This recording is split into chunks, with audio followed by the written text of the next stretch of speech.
बुधभूषण अध्याय पहिला श्लोक पहिला। ओम गणेशाय नमः। ओम नरसिंहाय नमः।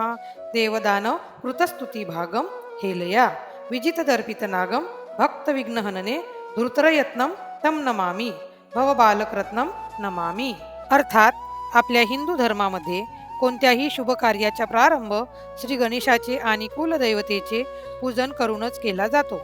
धर्मवीर छत्रपती श्री संभाजी महाराजांनी देखील याच प्रथेला अनुसरून आपल्या बुधभूषण या राजनीती विषयक ग्रंथाची सुरुवात श्री गणपती आणि श्री नरसिंह या देवतांना नमन करूनच केलेली आहे। श्री गणेशाला वंदन करताना संभाजी महाराज म्हणतात, ज्यांची स्तुती देव आणि दानव हे दोघेही करतात, ज्यांनी मदोन्मत हत्तीला अगदी सहज शांत केले, जे भक्तांची विघ्ने नष्ट करण्यासाठी सदैव प्रयत्नशील असतात, अशा भगवान शंकराचे पराक्रमी पुत्र असणाऱ्या गणपतीला मी वंदन करतो।